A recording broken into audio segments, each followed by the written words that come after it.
তোমরা দেখতে পাচ্ছ যে স্ক্রিনের উপর একটা লেখা রয়েছে একটা ওয়ার্ড, সেই ওয়ার্ডটা কি? ডেরিভেশন। তো তোমরা জানো ডেরিভেশন এই ওয়ার্ডটা ফিলোলজির সঙ্গে যুক্ত। Basically derivation refers to a kind of process, একটা পদ্ধতিকে বোঝায়। কিসের পদ্ধতি? A process of creating new words, একটা নতুন করে ওয়ার্ড তৈরি করার পদ্ধতিকে বলে ডেরিভেশন। বেসিক্যালি যে নতুন করে ওয়ার্ড তৈরি করার অনেকগুলো পদ্ধতি আছে, তার মধ্যে ডেরিভেশন একটা। তাহলে নতুন ওয়ার্ড কি করে তৈরি হচ্ছে?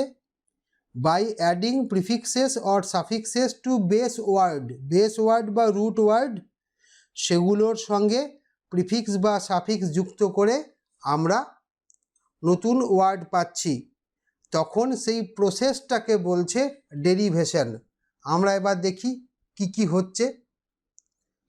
এই আন ওয়ার্ডটা হচ্ছে প্রিফিক্স।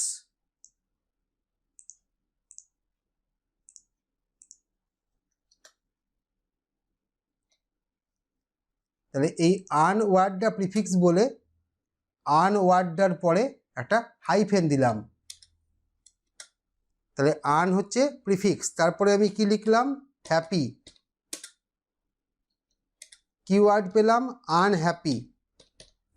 এই যে প্রসেস, এই যে টোটাল প্রসেস, এই একটা প্রিফিক্স যোগ করেছি, কার সঙ্গে যোগ করেছি? হ্যাপি এই বেস ওয়ার্ডটার সঙ্গে নতুন একটা ওয়ার্ড পেলাম, সেটা হচ্ছে আনহ্যাপি।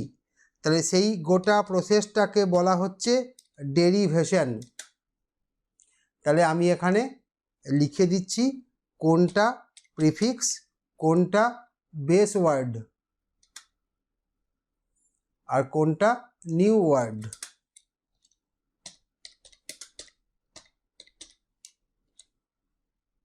এইবার চলে যাচ্ছি সেকেন্ড এক্সাম্পলে। এখানে তো আমি প্রিফিক্স দিয়ে করলাম, আমি এবার সাফিক্স দিয়ে একটা এক্সাম্পল দেখাবো। এখানে পেয়েছি হোপ। হোপটা কি? হোপ হচ্ছে একটা বেস ওয়ার্ড। তাহলে আমি এখানে বেস ওয়ার্ডটাকে কপি করে নিলাম।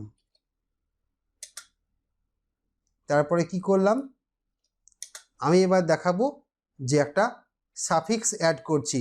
সাফিক্স মানে হচ্ছে আগে হাইফেন, তারপরে আমাকে সাফিক্সটা লিখতে হবে, SUFFIX। তাহলে আমি কি পেলাম? হোপফুল। এই যে প্রসেসটা, এই প্রসেসটাকেও বলছে ডেরিভেশন। তাহলে ডেরিভেশনে একটা নিউ ওয়ার্ড পেলাম, যে নিউ ওয়ার্ডটা আমি কি করে পেলাম? প্রিফিক্সের সঙ্গে প্রিফিক্স যুক্ত করলাম, কার সঙ্গে? বেস ওয়ার্ডটার সঙ্গে, বা সাফিক্স যুক্ত করলাম বেস ওয়ার্ডের সঙ্গে। এটা হচ্ছে ডেরিভেশন।